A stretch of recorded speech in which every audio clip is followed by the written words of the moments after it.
Bonjour, bonsoir, bienvenue sur le plateau de Femmes, le magazine qui donne la parole aux femmes sur tous les sujets qui nous intéressent. Je dois vous dire, avant toute chose, bonne année, bonne et heureuse année, beaucoup de joie dans vos vies. Aujourd'hui, on va parler, j'espère, un peu de joie, on va parler de coaching, on va parler d'écriture, mais on va aussi parler de violence, on va parler de mission de vie, et puis j'espère qu'on va se faire du bien. Vous êtes sur Zitata, restez là. Femme. Femme. Femme. Femme. Femme. Femme. Femme. Femme. Femme. Femme. Femme. Femme. Voilà, je suis avec vous après quelques vacances. Là, hein, voilà, on reprend Femmes avec nos invités, nos femmes extraordinaires et inspirantes. Il y a aujourd'hui pour cette première émission enregistrée au cœur, enfin à l'aube plutôt de cette année 2024, deux femmes comme d'habitude. Il y a Lynn Granville. Comment ça va, Lynn? Très bien, merci. Ça va? Ça va. Et il y a Peggy Ebring. Comment ça va, Peggy? Ça va bien aussi. Ça merci. va? Oui. Bon, qu'est-ce qu'on vous souhaite? C'est la période des vœux, donc on ne va pas y couper. Qu'est-ce qu'on vous souhaite? Qu'est-ce qu'on te souhaite, Lynn? La réalisation de mes désirs les plus profonds. Bon, on ne va pas te demander quels sont tes désirs Non. les plus profonds. Bon, ils sont avouables, mais tu ne vas pas nous les avouer. Je ne dirai rien. Voilà. Et toi, Peggy? Plusieurs choses. Déjà, de continuer à évoluer, à grandir en amour, à grandir en vérité, on en reparlera, à grandir en, en joie de vivre, en légèreté, en sérénité, et puis continuer à rayonner, apporter quelque chose à ce monde qui a tant besoin de lumière, il y a tant de souffrance. Voilà, continuer à grandir et à propager un message d'amour, d'acceptation de soi, d'amour. Voilà, à travers les mots écrits, les mots, on va en reparler. Voilà, elle anticipe sur la présentation, mais tu gardes le micro pour te présenter, s'il te plaît. Donc, Peggy Ebring, qui es-tu? Alors, j'ai plusieurs casquettes.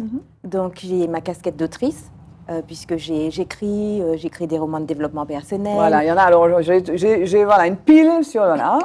Donc, le premier, Ouvre les ailes de ton cœur et envole-toi. Le sous-titre, un roman initiatique pour aller à la découverte de soi et apprendre à s'aimer. La quête, oser aimer. Moi, je suis en train de lire celui-là. Il y a Je m'aime, journal de gratitude et d'amour de soi pour filles. Voilà, donc on va en reparler tout à l'heure.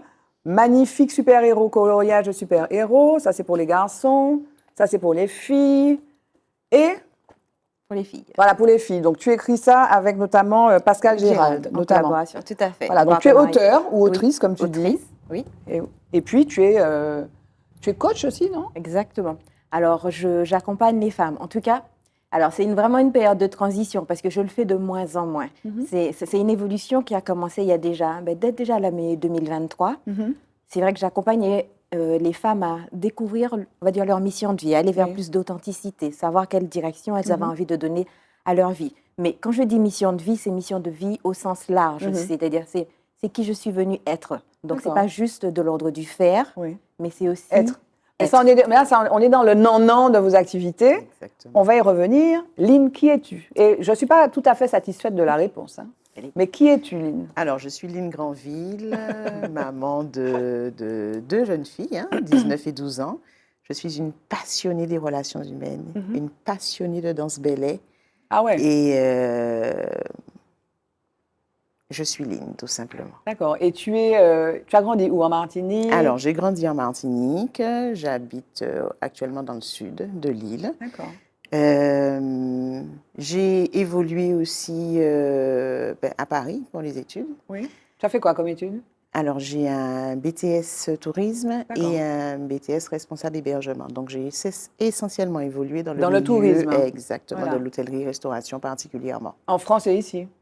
Exactement. OK. Et alors, elle nous a dit qu'elle avait des enfants, elle nous a dit qu'elle allait en France, elle nous a dit qu'elle aimait le ballet. Toi, tu nous as dit juste ta casquette de « je suis machin, je travaille, je machin ». Il y a qui sont au travail ou qui écrit ou qui aide des moules, mais comme ça, mais tu es venu sur Terre, tu es vite fait, tu as fait ça. Non, ça s'est installé dans le temps, Dieu merci. Voilà. J'ai eu un passé avant l'écriture. Comme si, excuse-moi de t'interrompre deux secondes, Peggy, comme si, en fait, c'était ta naissance, quoi. Tu vois, tu allais directement à ce qui te fait plaisir, à qui ça. tu es aujourd'hui. Voilà. Donc, tu n'as pas toujours fait ça. Exactement. Et t'es ça, d'ailleurs. Était ça, tout à fait, puisque j'ai fait des études d'ingénieur, un master en finance de marché. Je suis partie sur les marchés financiers. J'ai commencé en stage à Londres. J'étais assistant trader à Londres, à Calion. Donc, la banque Tu étais d'investissement. trader, quoi. Non, j'étais assistant Assistante. trader. Mhm. Assistant trader. Mhm. Je n'ai jamais été trader. Assistant trader à Calion, donc qui est la banque d'investissement de Crédit Agricole, Crédit Lyonnais. D'accord.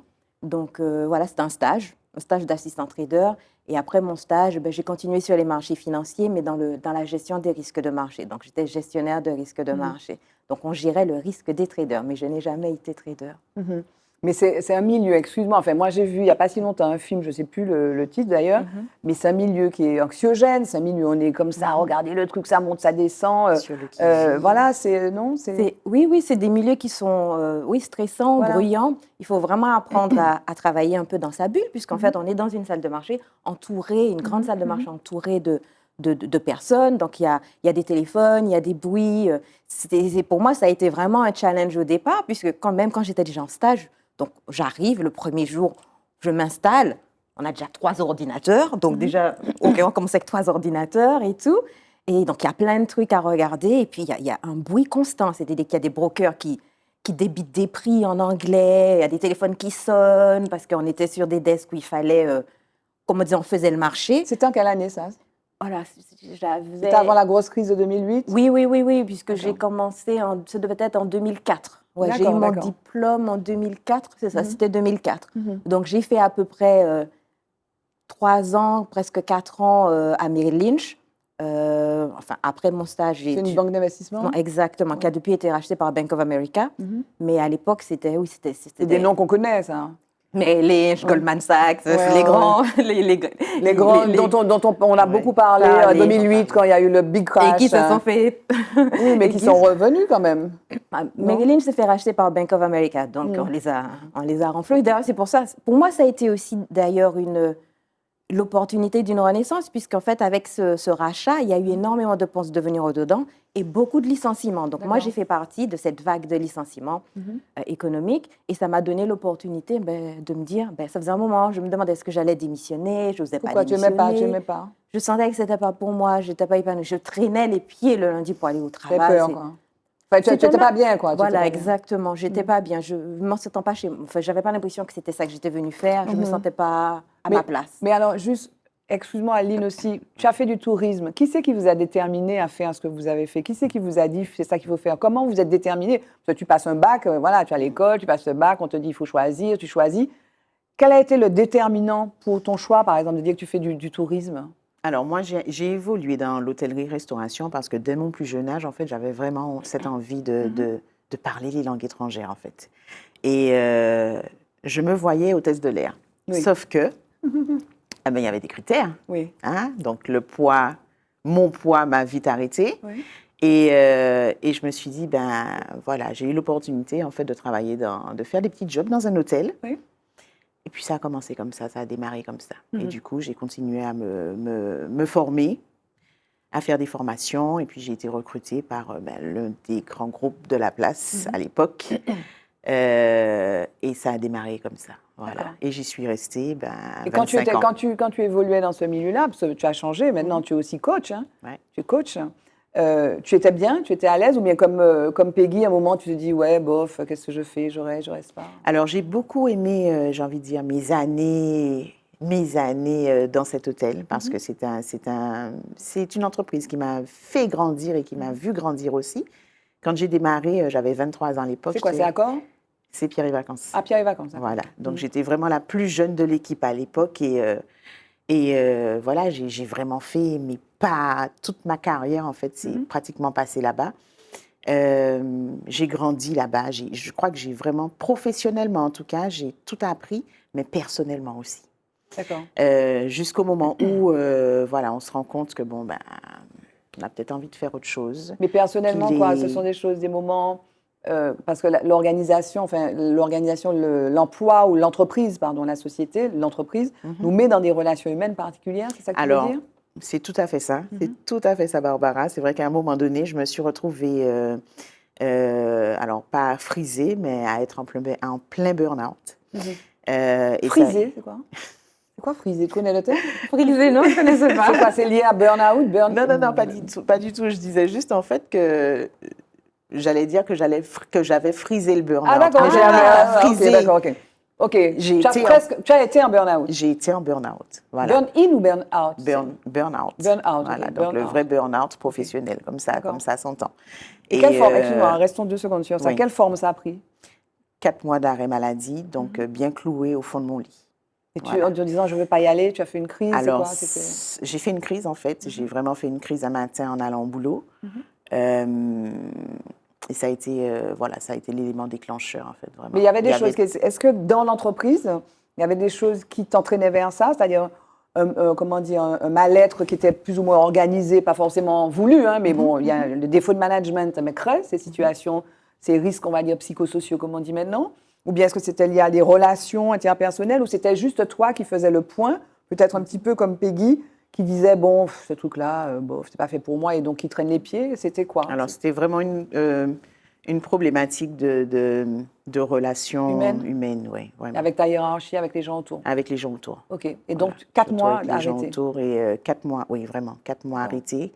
J'ai repris parce que, voilà, tout comme toi, tu disais tout à l'heure, il fallait que je reprenne, mais ça n'a pas duré longtemps. Voilà. Et toi, donc, qu'est-ce qui t'a déterminé à aller vers, c'était ça la première question, aller vers ce métier-là?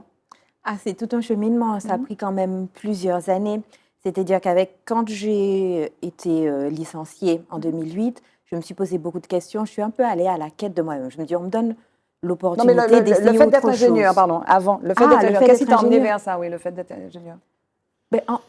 Disons que j'ai passé un bac scientifique. D'accord. Après, j'ai fait un DUG de MIAS, donc en maths. Et je me suis vraiment retrouvée une fois que la fête du DUG arrivait en me disant qu'est-ce que je vais faire après. Je ne me vois pas en train d'aller en licence parce que je savais que je ne voulais pas faire prof. Prof, je savais que ce n'était pas pour moi. Et donc, je me suis dit, qu'est-ce que je vais faire? J'ai dit, bon, je vais taper aux portes des écoles d'ingénieurs. Et donc, il y en a une qui m'a acceptée. Et c'est comme ça que je me suis retrouvée en école d'ingénieur. Et je faisais de la modélisation. Donc, et sur la dernière année d'école d'ingénieur, j'ai pris une spécialisation qui est en modélisation maths financière. Et c'est comme ça que avec les maths financières, derrière, j'ai rajouté la finance de marché. Je me suis retrouvée à Londres comme ça. Mais c'est vrai que c'était... je ne veux pas dire que c'était un plan dès le départ. Je pensais même quand je suis rentrée en master de finance de marché, je ne pensais pas du tout me retrouver à Londres sur les marchés financiers. Hein. J'y suis allée parce que ça m'intéressait, mais je ne savais pas trop pourquoi. Mais il y a eu une opportunité à Londres. Oui, c'est-à-dire parce qu'en plus, en gestion de risque de marché, c'était extrêmement facile à l'époque de trouver un job parce qu'il manquait des risk managers à l'époque. Donc, quand je suis arrivée assistant trader, j'aurais pu rester assistant trader en stage jusqu'à ce qu'un poste de junior trader se libère, mais je sentais que le trading, ce n'était pas pour moi. J'avais pas les qualités émotionnelles et intérieures pour être junior trader. Même si intellectuellement, j'aurais pu y arriver et comprendre, mais pour la gestion du stress, l'affirmation de soi, j'y étais pas. C'était pas moi. Et Londres pendant 9 ans, quoi. Tu as vécu à Londres pendant 9 ans. C'était comment? Il faut raconter à Aline, elle qui aime parler de langue étrangère. J'imagine que tu parles anglais aussi. Je parle anglais. Oui. Donc oui, ça a été une belle expérience. C'est-à-dire que les 4 premières années ou 5 premières années, c'était bien. Je ne me voyais pas vivre ailleurs.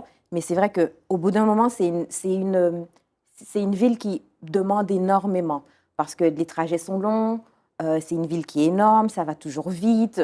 Si on pense que, par exemple, que Paris, c'est une ville qui est hyper active, Londres, en comparaison, c'est pire. C'est une ville, j'ai l'impression qu'il n'y a pas d'enfants dans cette ville. Chaque fois que je suis allée, en fait, dans la ville même, j'ai l'impression qu'il n'y a pas d'enfants. On ne voit pas d'enfants. Peut-être dans le très centre, peu, je sais pas. si, je vois personnellement, les fois où j'y suis allée, j'ai pas vu beaucoup. On ne voit pas beaucoup. Ça ne m'a pas marqué, mais en tout cas, c'est une ville qui est très dynamique. Et puis, on ne se rend pas compte.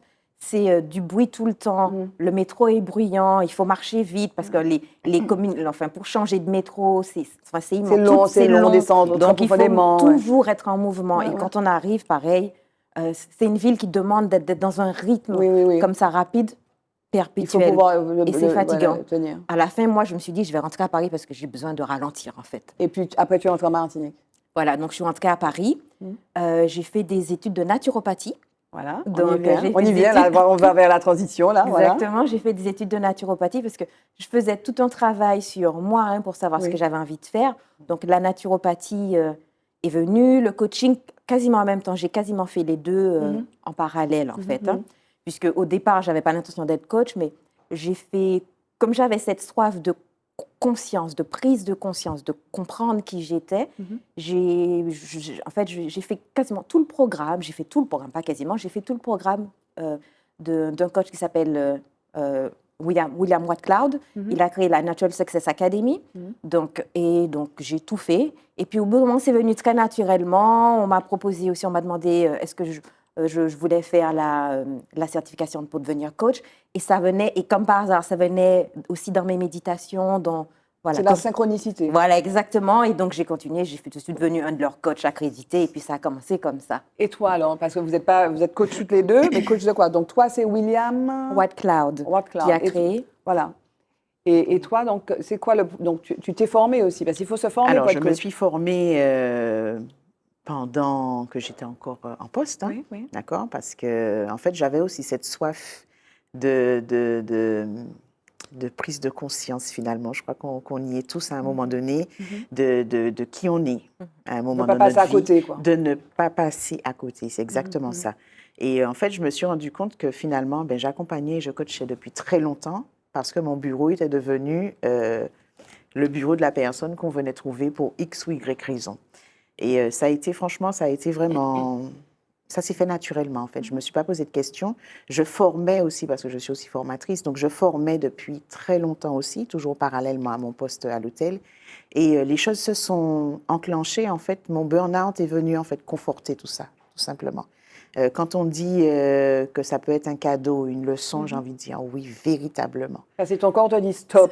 Oui. Et prends le temps de réfléchir, parce que tu es Exactement. le nez dans le guidon, tu ne Exactement. réfléchis pas, tu fais mécaniquement comme une espèce d'automate. C'est ça. Et puis à un C'est moment, il ça. te dit stop. Et c'est ça. Et donc, finalement, c'est une opportunité. Ça a été une belle opportunité. En fait, j'avais déjà créé la structure, mais je l'avais laissée Mailing en Coaching sommeil. et Formation. Exactement. Oui. Donc, Mailing Coaching et Formation, mais je l'avais laissée en sommeil, donc toute la période du Covid. Et du coup, suite à ce burn-out, voilà, je me suis dit, c'est le moment. Et tu t'es formée spécifiquement, parce qu'il y a plein de méthodes peut-être, non? Alors, pour le coaching, je me suis formée auprès d'un centre de formation, donc Zen Pro Formation. Formation longue, mais Combien de temps ça dure? Alors, moi, ça a duré 10 mois. OK. Voilà, donc... Mais c'est en présentiel? C'était en distanciel. En distanciel, d'accord. C'était en distanciel, donc ce n'était pas du tout gênant parce que je travaillais entre-temps, donc c'était très bien. À côté de ça, j'ai fait plein de petites formations à côté parce que j'avais aussi ce désir finalement. En fait, je crois que la valeur finalement qu'on accorde à sa personne m'appelait. Donc vraiment l'estime de soi, tout simplement. J'avais cette soif aussi de par le vécu au boulot et au travail, parce que je formais sur la qualité de vie au travail aussi. Et je me rendais bien compte que mes collègues n'étaient pas forcément très à l'aise dans leur quotidien, dans leur être, en fait, tout simplement. Et donc, c'est pour ça que ça s'est fait naturellement. Je me suis formée, performée, estime de soi, prise de parole en public, enfin, toutes ces petites thématiques que j'ai rajoutées, en fait, au fur et à mesure. Pour aider, accompagner. Pour pouvoir aider, oui. Alors, je vous propose qu'on revienne à ce que vous faites. On va vraiment explorer, on n'a pas encore parlé des livres, par exemple, on va explorer vos activités, vos passions. Mais là, jingle, focus.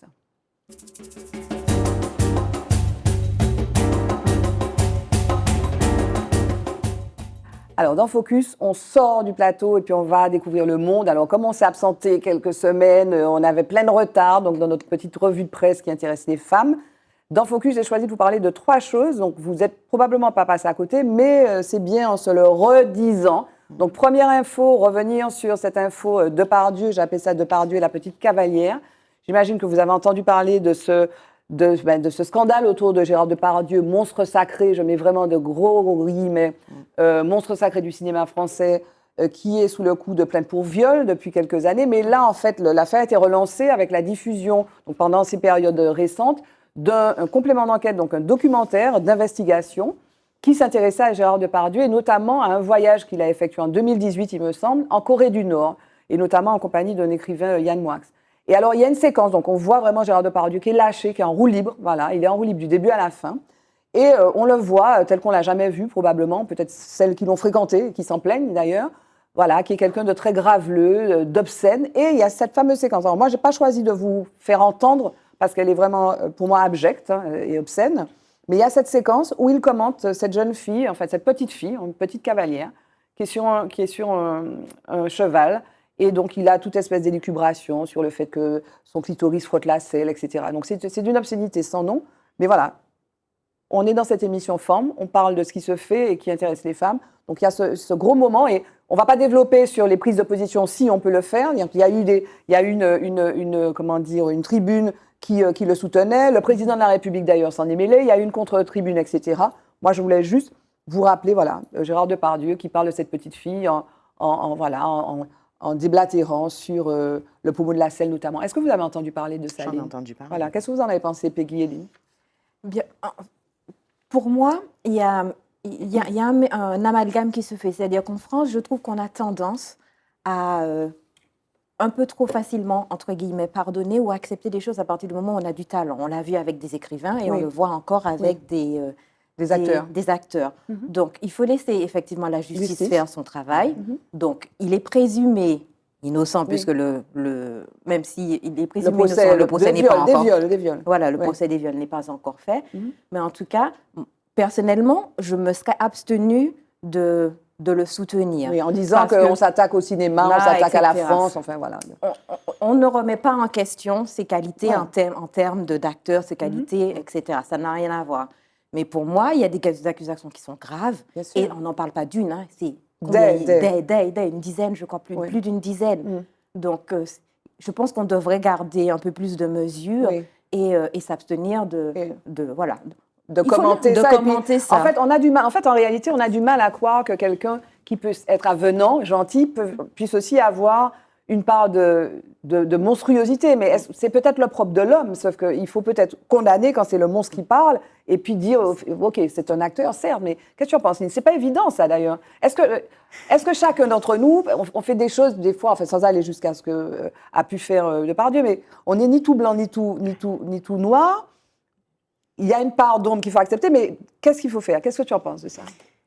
Ben écoute, moi j'ai envie de te dire que c'est un sujet qui m'a beaucoup touchée. Parce que toi, tu es concerné, on va le dire. Toi, tu es concerné parce que tu es victime d'inceste. Tu as été victime d'inceste. J'ai été victime d'agression sexuelle. Donc oui, je rejoins tout à fait Peggy sur la question parce que, OK, sans jugement aucun toujours, l'homme est acteur, l'homme est mondialement connu, OK, mais il y a des faits aussi. Et là, en l'occurrence, juste, excuse-moi, je t'interromps 2 secondes. Quand on voit cette séquence, tu ne l'as pas vue, mais je vous invite à aller voir, je pense qu'elle est encore en ligne. Complément d'enquête, vous regardez tout, OK? OK. Et cette scène, mais c'est vraiment, on le voit, c'est-à-dire qu'on n'a même pas à dire, mais au fait, il est bien, machin. On voit, on l'entend. Alors, on a voulu dire qu'il y avait un montage, il n'y a pas de montage. Le France Télévisions a fait venir un huissier, donc ça a été certifié, il n'y a pas de montage, il n'y a pas de décalage entre eux. C'est bien de cette jeune fille qui parle. Et donc, voilà, ce sont des choses qui sont pour toi condamnables dans tous les cas. Plus que condamnable, j'ai envie de te dire, vraiment aujourd'hui. En fait, je crois qu'il y a des situations sur lesquelles il ne faut plus passer. Oui. Voilà, il y a des situations qui ne sont plus tolérables. Voilà. Et la parole de l'enfant, c'est vrai qu'on a eu l'occasion de faire une émission consacrée à l'inceste ici. Et ce qui revenait, c'était que la parole de l'enfant n'est jamais entendue la première fois. C'est vrai, C'est ce que tu dis. c'est vrai. Et la tienne a pu être entendue? Alors, la mienne a été entendue, alors très tardivement, parce que, très tardivement, j'en ai parlé, voilà, donc soit 10 ans plus tard. Mais quand elle a été entendue, elle a été crue. D'accord. Voilà. Et ça, ton c'était important. bourreau a été condamné? Et mon bourreau a été condamné. OK. On avance. Donc, deuxième chose dont je voulais vous parler, c'était donc, parce qu'on en a parlé sur le plateau de Forme, on était contents d'ailleurs, on a parlé de Claudine Gay, qui était en juillet la nouvelle présidente de Harvard. Donc, non seulement c'était une femme, en plus c'était une femme noire et qui avait l'air vraiment, elle est spécialiste de sciences politiques, vraiment une femme très intelligente. Et là, donc, pendant les vacances, pendant Noël, donc il y a eu, à la suite de l'agression du Hamas le 7 octobre en Israël, de cette guerre de Gaza qui tue des milliers de personnes, et notamment des enfants qui sont parfois dans les hôpitaux. Donc il y a un déchirement, en fait, dans toute la communauté internationale, et notamment sur les campus américains. Et sur celui de Harvard, donc il y a eu un déchirement, donc des agressions antisémites, donc des agressions aussi islamophobes, mais aussi antisémites.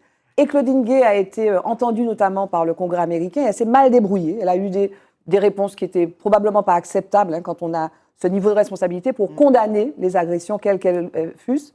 Et donc finalement, elle a démissionné en fait il y a quelques jours. Et alors sur cette histoire de guerre de Gaza, donc et peut-être de réponses inappropriées, vient se rajouter une accusation qui est venue manifestement d'un site conservateur, des accusations de plagiat. Donc Claudine Gay, donc on vous en a parlé, on s'en réjouissait, on est obligé de vous dire, et vous l'avez peut-être vu dans l'actu, Claudine Gay a démissionné. C'est une actu que vous avez entendue peut-être, Lynn, ou pas? Oui. Ok.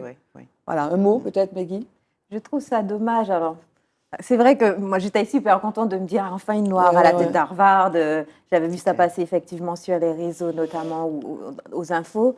Et j'étais, bien sûr, on est fiers, on est content parce que c'est fier, ça porte un message. C'est un message fort qui veut dire que, voilà, à toutes les personnes de la communauté noire, eh bien oui, continuez à aller de l'avant, c'est possible. C'est possible. Il n'y a pas de limite, quoi. Donc, allez-y, continuez. Et quand on voit après qu'elle est amenée à démissionner... En même temps, il y a cette guerre qui pourrit tout, en fait. Qui pourrit le monde, qui nous met tous en danger, on va dire. On peut se le dire, non?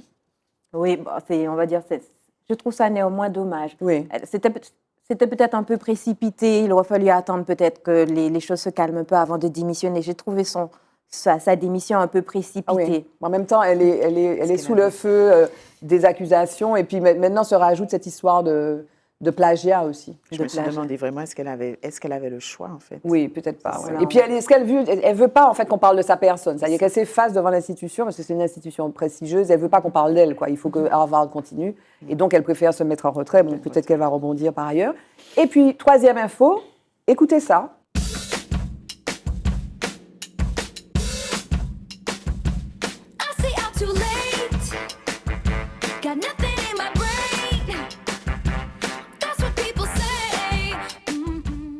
Voilà, titre connu de cette jeune fille. Est-ce que vous la connaissez? What do people say? J'avais déjà entendu la chanson, mais je serais incapable de donner le titre du morceau. Qui elle était aussi, alors, surtout. je ne pas connaître Taylor Swift. Je pense que c'est pas forcément, c'est les plus jeunes générations. Sûrement. En tout cas, bon, j'ai voulu qu'on parle d'elle parce qu'elle fait la couverture de Time Magazine. Donc, c'est la personnalité. Donc, Time, en fait, chaque année, je crois que depuis les années 1900 et quelques, 1927, voici, j'ai retrouvé ma date. Depuis 1927, le magazine Time, qui est un magazine connu, et qui est international, bien sûr, désigne la personne de l'année. Et donc, ils ont désigné Taylor Swift. Et c'est une des premières fois, sinon la première fois, qu'ils désignent quelqu'un du milieu de l'entertainment, du divertissement, une artiste, parce que c'est quelqu'un qui fait du bien aux autres. Voilà, donc après, je crois que c'était, comment ça s'appelle, le président ukrainien, en fait, Volodymyr Zelensky, qui l'année dernière avait été en couverture de Time. Là, cette fois, c'est Taylor Swift, donc qui est écoutée, qui est regardée par des milliards, des millions et des millions et des milliards de personnes, qui a une trajectoire apparemment un petit peu particulière. Je crois qu'elle vient de la country. Et puis voilà, donc elle est devenue mainstream et elle fait danser des gens. Et Time justifie ce choix-là en disant qu'elle réunit des gens, quoi. Et peut-être qu'on a besoin de ça, non? Bien oui, en ce début d'année, dans tout ce qui est dans ce monde qui est quand même très divisé, où on a besoin de personnes qui fédèrent, de personnes qui apportent de la joie, parce que c'est vrai que c'est un monde où il y a beaucoup de combats à mener, que ce soit au niveau personnel, professionnel, dans le monde. Il y a énormément de combats à mener. Et je dis toujours qu'il faut d'ailleurs mener les combats qui sont justes pour soi. Ça, c'est un autre sujet. Et dans ce monde où il y a tant de combats à mener, parfois apporter de la joie et de la gaieté, c'est aussi une façon de mener ce combat pour le bien-être des gens, entre guillemets. Et je crois que, pour compléter un peu ce que tu dis, je crois que c'est important aussi d'être inspiré aussi, justement, par ces personnes, et même pour la génération aussi à venir, d'être inspiré par une Taylor Swift. Donc, franchement, chapeau. OK. Bien. Jingle, mot de femme, on continue.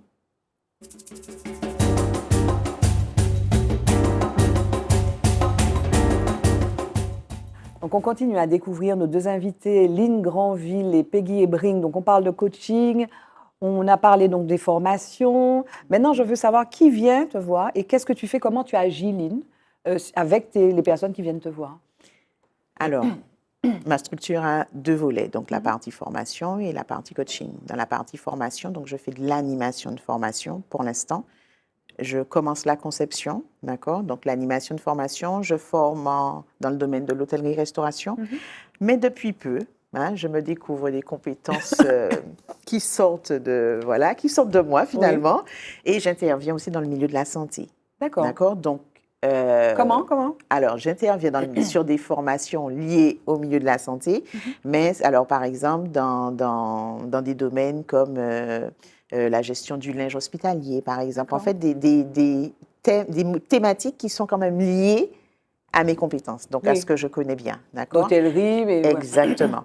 Relations clients, etc., accueil client. Et de plus en plus, les centres dans lesquels j'interviens me demandent en fait des modules sur l'estime de soi.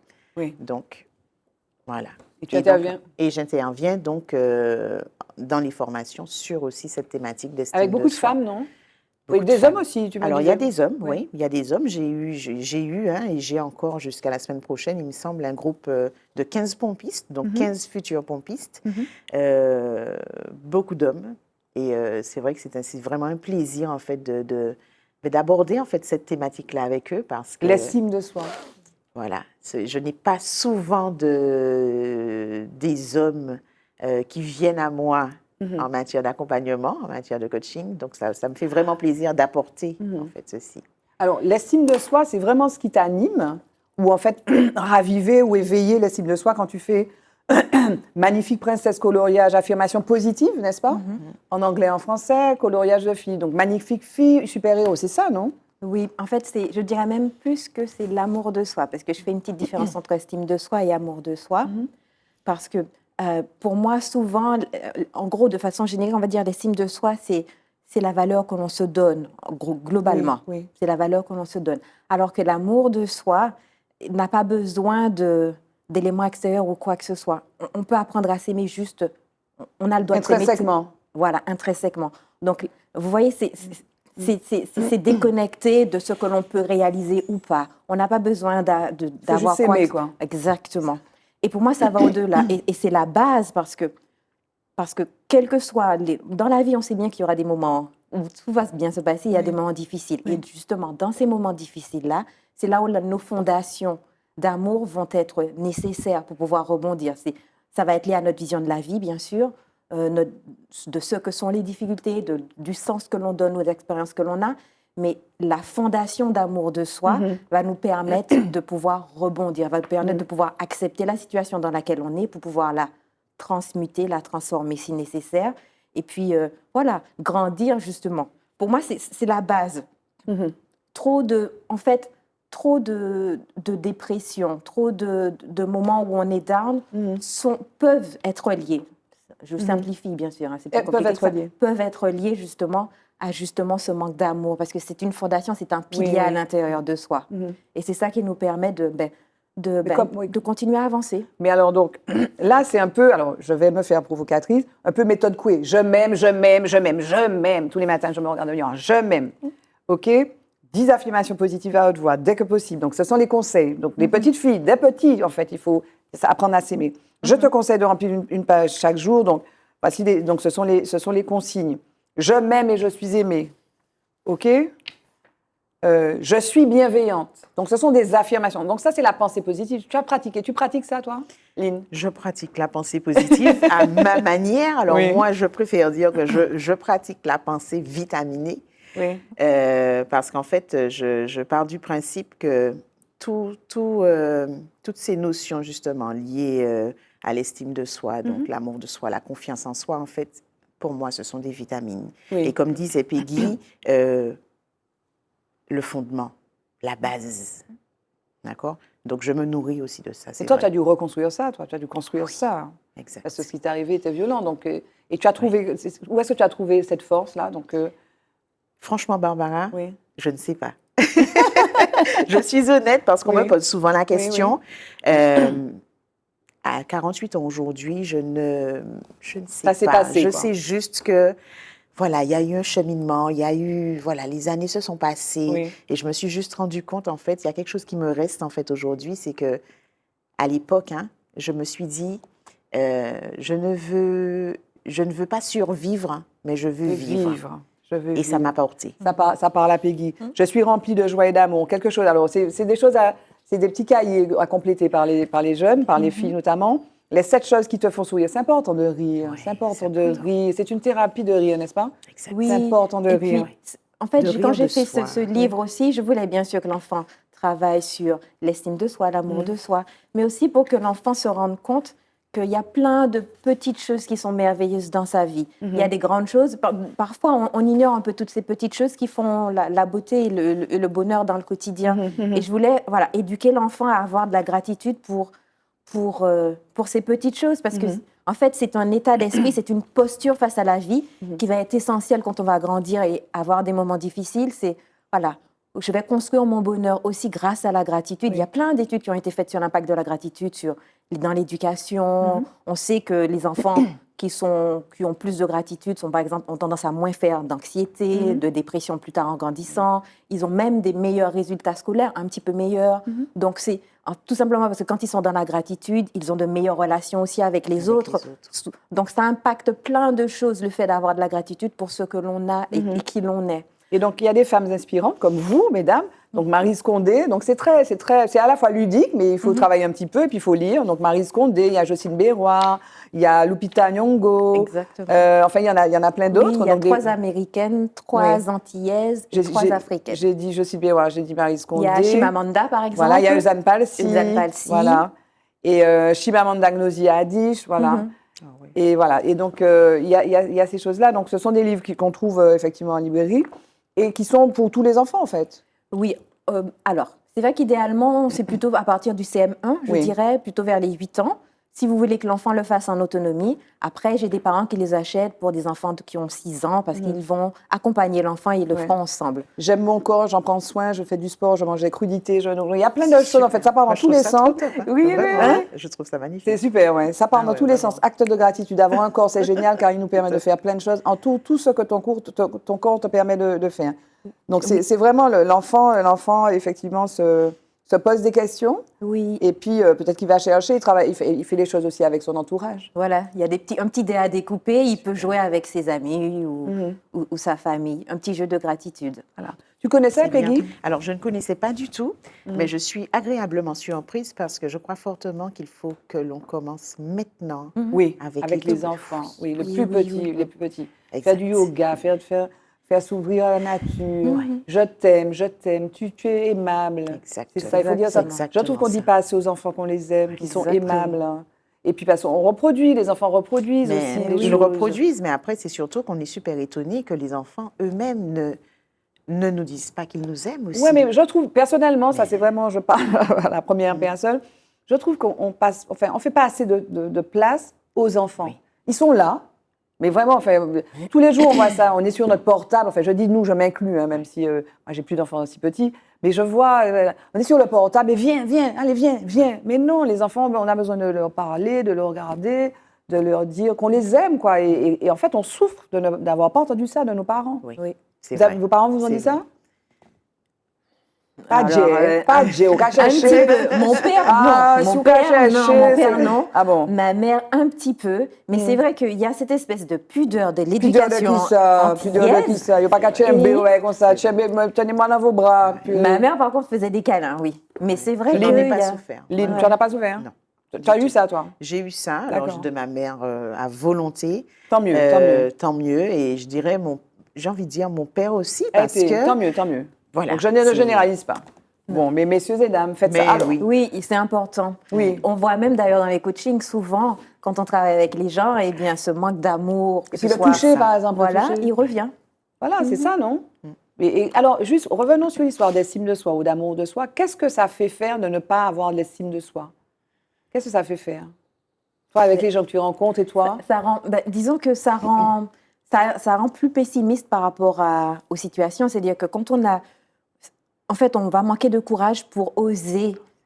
On a peur. Voilà. Oui, la peur, elle est toujours là. Oui. Mais la différence, ça va être, je vais quand même oser, je vais me dire que je peux y arriver et que j'y ai droit déjà. Parce qu'il y a beaucoup de personnes ne pensent pas qu'elles ont droit au bonheur, qu'elles ont voilà, droit à la c'est réussite, exactement et qu'elles sont Voilà. censées se contenter des miettes. Des miettes, voilà. Des Ah, le miettes. gars, alors, tu es avec un gars qui t'aime pas, il a 46 maîtresses. Ou bien tu es avec une femme qui t'aime pas, qui a 46, comment on dit ça, amants. Mais oui, mais c'est pas grave. Tu vas pas trouver C'est mieux. Mais Bah, tu pourrais t'en exactement. satisfaire, Tu en vas pas fait. trouver Tu mieux. pourrais t'en satisfaire. Ça pourrait ne pas te poser Tu problème. ne vas pas trouver mieux. Tu en pourrais fait, ne- c'est ce que ça- tu te non, mais il y dis. a des gens qui Oui. s'en moquent. Mais si ça te pose un problème, tu as droit peut-être à autre chose. C'est ça. Donc, c'est te exactement dire ça. que c'est ça. Quand tu retrouves l'amour de soi et l'estime, tu te dis, j'y ai droit. J'y ai Et droit. puis, non seulement on se dit j'y ai droit, et puis on se dit il y a des choses qui sont plus acceptables. Oui. Parce que quand on s'aime, on attend inconsciemment ou consciemment que les personnes vous aiment comme vous méritez Ok. d'être aimé. Donc il y a des choses, des comportements qui ne sont pas acceptables. On ne va pas accepter qu'on nous parle n'importe comment. Oui. On ne va pas accepter voilà, qu'on nous traite avec un manque de respect. Oui. Alors que l'amour de soi a cette puissance de la vérité. On finit par affirmer qui on est. Voilà, Quand on n'est pas obligé s'aime, d'être dans on la affirme guerre, mais qui voilà, est. on est dans la bienveillance, on est dans l'empathie. On Bien dit sûr. non, et puis on apprend à dire non. Exactement. On apprend à dire non, et à se dire non, en fait. Oui. Pour pouvoir dire oui à ce qui est important pour nous aussi. Oui, Lynn, Ben, de toute façon, je suis totalement d'accord je suis totalement d'accord avec Peggy parce que je crois qu'à partir du moment où justement on s'aime véritablement, alors on entend beaucoup s'aimer inconditionnellement, etc. À partir du moment où on va chercher justement au fond de soi ce qu'on a de plus puissant, qui est notre amour Pour nous-mêmes, véritablement pour nous-mêmes, Oui.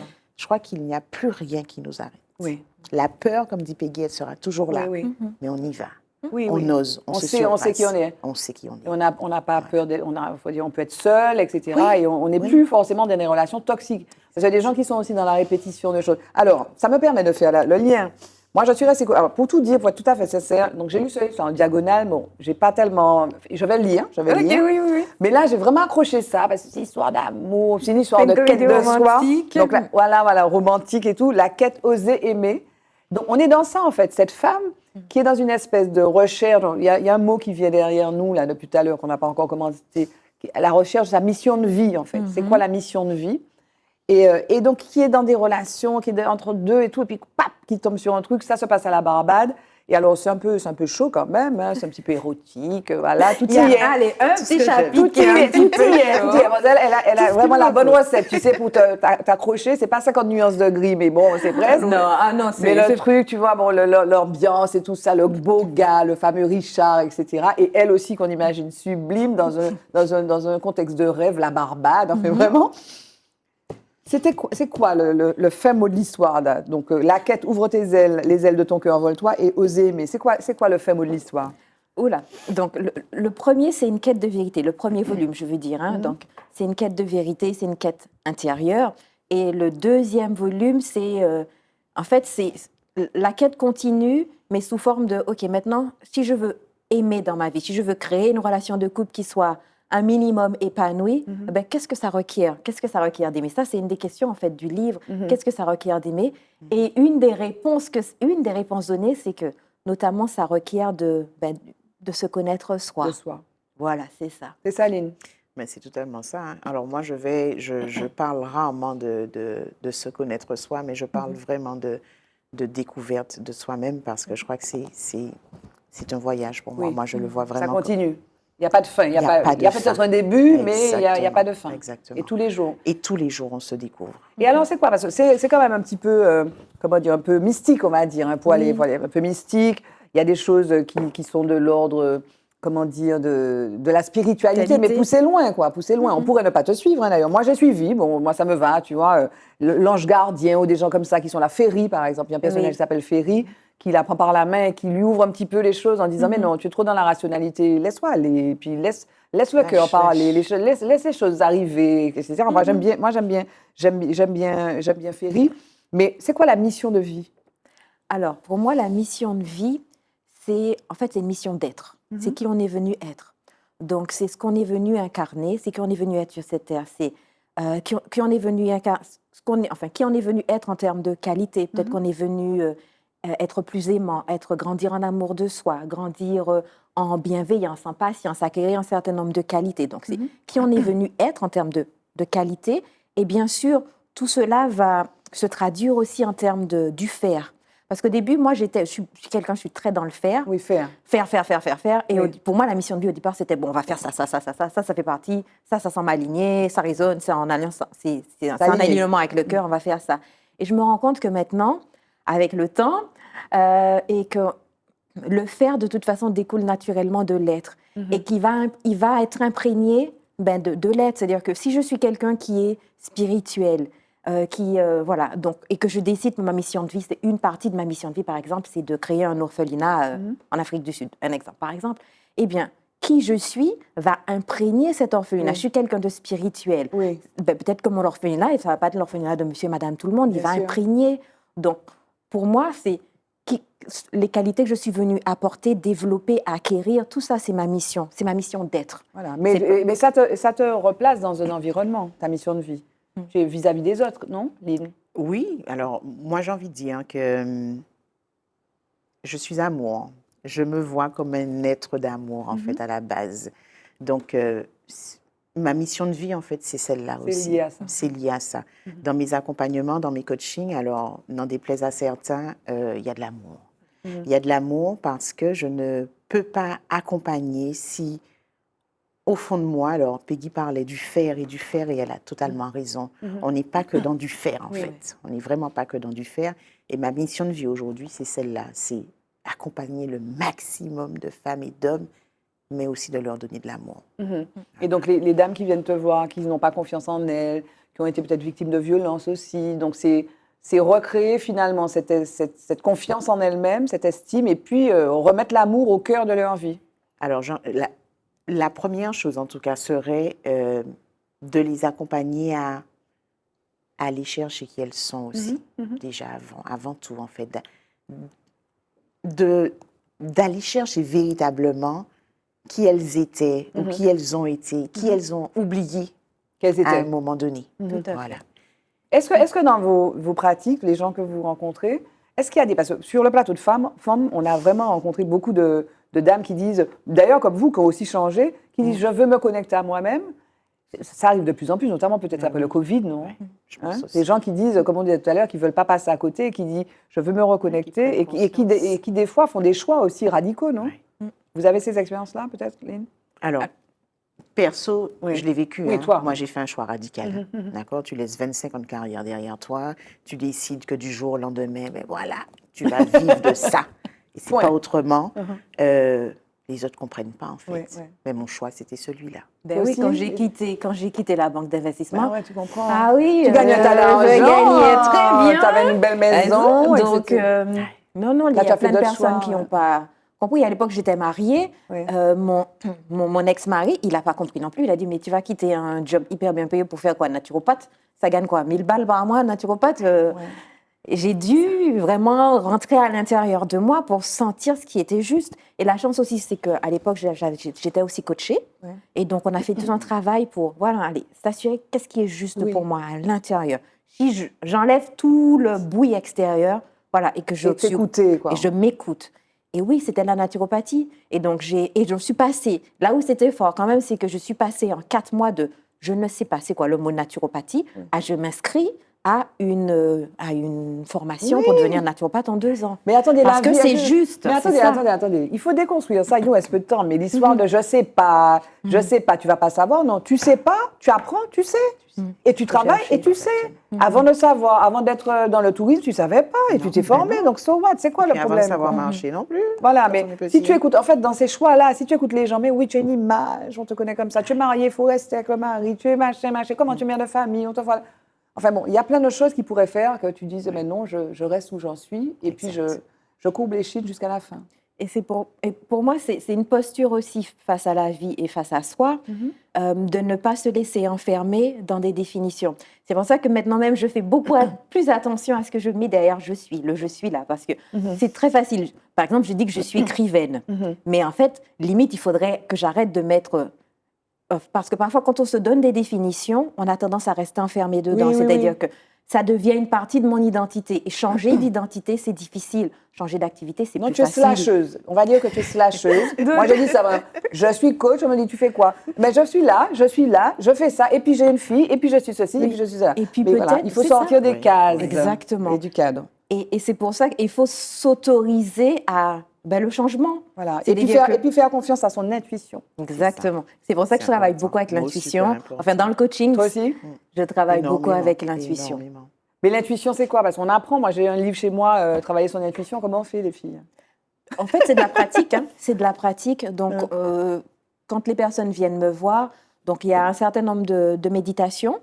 Et puis, de méditation pour apprendre à se connecter. Et on a un protocole aussi pour apprendre à se connecter à son intuition, hein, qu'on apprend. Et c'est de la pratique, de la Voilà, pratique, de la pratique. Et au bout d'un moment, ça devient plus Plus naturel. naturellement. OK. Et puis, c'est aussi lâcher les... On a un certain nombre de blocages. C'était le cas pour moi, hein, se disant que je suis quelqu'un de très rationnel, logique, ça n'a pas de sens. L'intuition n'a pas toujours de sens. C'est-à-dire que, enfin, par rapport à notre logique habituelle, comme ça va nous envoyer sur un chemin qui peut être complètement différent, hein, pour nous, ça peut ne pas avoir de sens, ne pas être logique. Mais c'est ça. Il faut arrêter de... Il faut sortir, il faut enlever les œillères Voilà, et puis voilà. C'est être ça dans la cet état résolution d'acceptation. 2024. Je vais tout péter. Voilà. Bon, quel est l'homme? Il nous reste peu de temps. On me souffle dans l'oreille. Quel est l'homme qui vous a le plus marqué? L'homme. On a parlé de nous, de femmes, etc. L'homme. Un nom, Lynn. Tu peux dire son mari, hein, si tu veux. L'homme. C'est une bonne question, ça. Ah, vous n'avez pas Je sais d'homme? pas. Moi, je veux Richard. Moi, je dis Richard. Si on me demande, moi, je dis Richard. Richard. Et je n'ai pas fini. Je pense que peut-être que Richard va me surprendre, mais bon. Il n'y en a pas un, c'est-à-dire qu'ils m'ont apporté... dans ma vie, il y a eu... On lui a dit, il lui était 1 minute. Ah non, il y en a Allons-y. pas, c'est pas possible. Alors, Allez, Lynn. dans ma vie, Oui. la personne qui Quelqu'un. m'a le plus marqué, Oui. mon père, Comment il s'appelle? Michel. Spécial dédicace à Michel. Il est encore vivant ou pas? Non, il n'est plus là. Bon, spécial dédicace à Michel, quand même. Alors, un homme. Oh là là. Bon, C'est attends, non, ne me fais difficile. pas le coup. Hein. Dans toutes mes émissions, il y a eu un homme. Tu peux même dire une femme si ça ne te vient pas. Dis Richard, alors. Allez, Pascal. C'est qui, Pascal? Pascal Gérald. C'est qui? C'est lui qui m'a... C'est la personne avec laquelle l'auteur avec lequel j'ai écrit les, Ah ben les voilà. Magnifiques. Ah ben voilà, Pascal C'est- Gérald. On n'a pas de Pascal photo, Gérald. je cherche la photo. J'ai une photo de toi, j'ai pas de photo de lui. Non, La prochaine fois, tu nous amènes une photo de Pascal Gérald. D'accord, Ok. Spécial ok. dédicace à Pascal Gérald. Jingle, le mot de la femme. Ibout.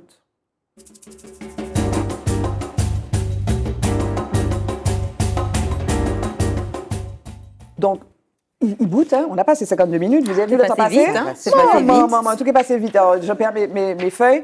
Je voulais juste dire, donc, Méline Coaching et Formation, c'est pour Lynn Granville, donc formation, tourisme et autres, et aussi coaching de vie. Et puis, Madame Péguier-Bring, alors, il y a un tas de choses dans les librairies. Je m'aime, journal de gratitude, on en a parlé. Magnifique princesse, coloriage de princesse, voilà, estime de soi, je m'aime. Coloriage de filles, information positive, bilingue, hein, tout ça est bilingue. Et puis ça, c'est pour les garçons. Il n'y a pas que de filles. Et puis, les romans, première partie, La quête ouvre les ailes de ton cœur et envole-toi. Première partie. Et deuxième partie, La quête ose aimer, c'est laquelle le fameux Richard. Mais bon, il faut lire le premier pour lire le deuxième. Le mot de la fin, les filles, le mot de la forme, ce serait quoi, Lynn? Alors, Je dis ce les filles, serait, excusez-moi, mesdames. Écoutez, vivez, riez, souriez, riez de vous. Et puis, beaucoup d'ondes positives. Voilà. Beaucoup d'amour. Cultivons l'amour et la joie. Exactement. C'est ce que Peggy. j'allais dire, justement, cultiver l'amour, continuer de grandir en amour, parce qu'on n'a jamais fini, c'est Voilà. jamais terminé, c'est illimité, mais continuer à grandir en amour, en acceptation de vous-même, et Oui. puis oser regarder la vérité, oser affronter ce qu'il y a à l'intérieur, oser oser créer vos rêves, Oui. oser aller Oui. au bout de vos rêves. Oser et aimer, voilà. Voilà. Ça résume. Ça C'est le, résume, mot, pardon. c'est le mot de la fin. Alors, pour une émission, la première de l'année 2024, moi, je trouve que le truc était nickel chrome. Énergie positive, message positif. Voilà, merci de nous avoir suivis. Merci, Merci de Lynn. nous avoir ton Merci, invitation, Peggy. Barbara. Merci beaucoup. Merci à vous d'être venus, d'avoir accepté de reprendre un petit peu les choses en ce début d'année. On vous souhaite une très, très bonne année 2024, placée sous le signe de l'amour, bien sûr. Et je vous retrouve pour un prochain épisode de Femmes. Ce sera le 132e épisode. Ça fait 2 ans et demi quasiment qu'on fait ça, avec des femmes tout aussi inspirantes et extraordinaires. Bye bye. Femme. Femme. Femme. Femme. Femme. Femme. Femme. Femme. Femme. Femme. Femme. Femme.